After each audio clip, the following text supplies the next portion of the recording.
Bom dia, mercado. Aqui é Thomas Franco e este é o Morning Call by Futuro Invest de hoje. Nesta terça-feira, 23 de junho de 2026, a mesa começa com uma herança brasileira positiva, mas com um sinal global bem mais defensivo.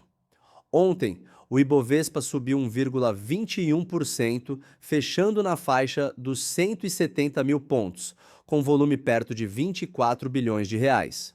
Foi um pregão de recuperação técnica relevante, porque o índice voltou para cima de uma linha psicológica que vinha funcionando como resistência curta, depois de dias de fragilidade, dúvidas sobre fluxo estrangeiro e pressão em ativos de risco. A máxima encostou em 170.700 pontos, a mínima ficou perto de 168.300 e o fechamento perto do topo mostra que houve comprador até o fim do pregão. Mas é importante separar repique de virada estrutural. O Brasil andou melhor porque a composição do índice ajudou. Bancos, Petrobras e algumas histórias corporativas específicas seguraram a ponta, enquanto o Wall Street sofreu com tecnologia. Então, a leitura para hoje não é de euforia, é de teste. Se os futuros americanos continuarem pesados, principalmente o Nasdaq 100, a B3 pode abrir tentando defender os 170 mil pontos, mas sem carta branca para seguir comprando qualquer coisa. Em Nova York, o S&P 500 caiu 0,37%, o Nasdaq Composite perdeu 1,33% e o Dow Jones foi a exceção, com alta de 0,29%. Já os futuros desta manhã vêm em tom mais duro. O Dow Futuro recua perto de 0,61%. O futuro do S&P 500 cai 1,45% e o Nasdaq 100 Futuro perde quase 2,70%. Esse é o ponto mais sensível do dia, porque a realização em tecnologia deixou de parecer apenas ajuste pontual e passou a carregar uma preocupação maior com valuation, juros americanos e exposição concentrada em inteligência artificial. Quando o mercado tira prêmio de empresas de crescimento, o impacto costuma ser duplo. Primeiro, ele reduz apetite por risco global, o que pesa em emergentes. Segundo, ele força gestores a rebalancear carteira, saindo de nomes caros e buscando setores mais defensivos. Nesse contexto, o Brasil pode até parecer barato em dólar, mas depende do câmbio comportado e da curva de juros doméstica, aliviando. Portanto, o fechamento de ontem foi bom, mas a abertura de hoje vai depender da qualidade da defesa.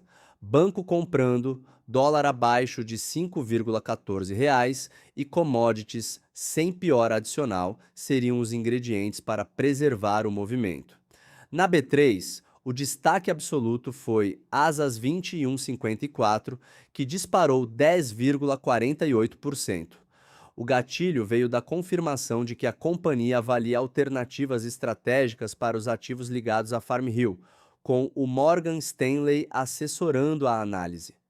Esse tipo de notícia mexe com percepção de destravamento de valor, porque o mercado começa a imaginar venda parcial, parceria, listagem separada ou reorganização de portfólio. Não significa que uma operação esteja garantida, mas muda a conta de risco-retorno no curto prazo, principalmente em uma empresa que vinha sendo cobrada por simplificação, execução e disciplina de capital. Também chamou a atenção a alta de Edux, com avanço de 5,23%, apoiada por relatório do JP Morgan, elevando a recomendação para overweight. Educação é um setor muito sensível a juros, inadimplência e percepção de renda das famílias. Então, qualquer melhora de tese vinda de uma casa global tende a atrair fluxo tático. TIM subiu 5,08%, reforçando a rotação para empresas de caixa mais previsível, receita defensiva e menor, dependência de ciclo econômico. Copasa, Cosan e Sabesp também foram bem, mostrando que a compra não ficou limitada a um único papel, mas ainda assim foi uma compra seletiva. Do lado negativo, Suzano caiu 2,75%, pressionada pelo real mais forte. Para exportadoras, a queda do dólar reduz a conversão de receita externa e pode comprimir a leitura de lucro em reais. Klabin também recuou, ainda que menos, confirmando que celulose ficou em posição desconfortável no pregão. Marco Polo, LSC Agrícola, Brava Energia e CIA Modas completaram a lista de quedas mais visíveis, mas a mensagem principal é que o mercado não comprou o índice inteiro. Ele comprou bancos, petróleo, defensivas selecionadas e histórias corporativas com gatilho próprio. O dólar à vista caiu 0,45%, fechando perto de R$ 5,14. Esse movimento ajudou a reduzir o prêmio de risco local, especialmente junto com a atuação do Banco Central em operações cambiais e com o alívio geopolítico após avanços entre Estados Unidos e Irã. O euro ficou na região de R$ 5,88, sem grande sinal direcional próprio. Em cripto, a leitura pré-abertura mostra o Bitcoin perto de US$ 62.000 e o Ethereum próximo de US$ 1.650, já refletindo a pressão global em ativos de risco. O motor do Ibovespa ontem foi o setor financeiro. Itaú Unibanco subiu 2,68%. BTG Pactual avançou 3,10%. Bradesco ganhou 1,20%. Banco do Brasil subiu 0,82%. E Santander Brasil avançou 0,26%. Quando bancos sobem juntos, o índice ganha sustentação, porque eles têm peso, liquidez e capacidade de atrair fluxo institucional rápido. A leitura, porém, é mais de recomposição tática do que de entrada estrutural agressiva. O volume ficou ok, mas não gritou compra estrangeira pesada.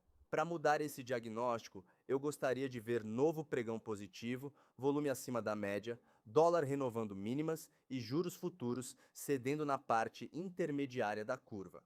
Para a renda fixa local, o dia também pede atenção. Quando o dólar cai, commodities aliviam e o risco geopolítico diminui. A parte curta da curva tende a ficar mais comportada. Mas isso não elimina o debate sobre prêmio fiscal e credibilidade da trajetória de inflação. O mercado pode até aceitar um fechamento de DI no intradiário, principalmente se o câmbio continuar benigno, mas o investidor não deve confundir alívio de tela com mudança definitiva de cenário. A Selic ainda mantém o carrego atraente, o IPCA+, ainda disputa espaço com bolsa em carteiras conservadoras. E a decisão de aumentar risco precisa considerar horizonte, liquidez e tolerância à volatilidade. Para quem opera a alocação, o melhor sinal seria uma combinação rara. Ibovespa segurando 170 mil pontos, dólar abaixo de 5,14, juros futuros em queda e volume de bolsa acima da média. Sem esse pacote, o correto é tratar o movimento como janela tática, não como virada completa de ciclo.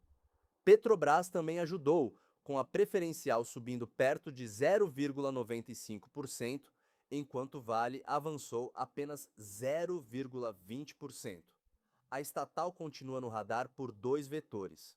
De um lado, o petróleo mais fraco reduz a atração de curto prazo.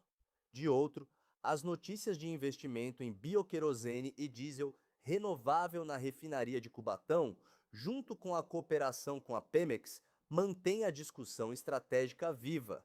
É um papel em que dividendos, preço do Brent, política de investimentos e governança caminham juntos. Então, a leitura nunca é puramente commodity, né? Nas commodities, o Brent para agosto caiu 3,31% para a região de $78 por barril, enquanto o WTI recuou 2,62%, ficando perto de $74. A queda veio do alívio na percepção de risco sobre oferta e transporte no Oriente Médio, depois de avanços diplomáticos entre Estados Unidos e Irã. Petróleo mais baixo ajuda a inflação global, mas tira a força de petroleiras. Por isso, Para a abertura, Petrobras pode vir mista, sustentada por tese corporativa, mas limitada pela tela internacional. No minério, a referência de 62% de teor de ferro fechou perto de 100,78 dólares por tonelada, queda de 0,36%. Em Dalian, o contrato mais líquido para setembro de 2026 recuou para a faixa de 740 yuans por tonelada. Vale resistiu ontem, mas esse descolamento não costuma durar muito se a commodity continuar abaixo de 101 dólares. Para a siderurgia e mineração, o mercado vai observar demanda chinesa por aço, estoques portuários e sinais de estímulo, porque sem melhora na China, qualquer alta local vira mais difícil de defender. Em termos de carteira, isso significa evitar leitura binária. Não é dia para abandonar bolsa por causa dos futuros americanos, mas também não é dia para perseguir alta sem preço. O investidor deve observar liderança setorial, abertura do dólar e comportamento de bancos nos primeiros minutos, porque esses três sinais dirão se ontem foi apenas respiro ou começo de consolidação mais consistente. A estratégia para hoje é seletiva. Bancos continuam como defesa relativa dentro do Ibovespa, varejo pode respirar se a curva de DI seguir fechando, celulose sofre com real mais forte, mineração depende da China e petróleo depende do Brent. O nível dos 170 mil pontos vira o grande termômetro, acima dele, o mercado mostra que o repique tem fôlego para consolidar. Abaixo dele, a leitura volta a ser defensiva, e o investidor deve reduzir beta, privilegiar liquidez, caixa e proteção. O pregão promete testar convicção, porque ontem o Brasil fez a parte dele, mas hoje o exterior chega cobrando disciplina. Este foi o Morning Call da Futuro Invest, o seu guia diário no mercado financeiro. Até amanhã, pessoal!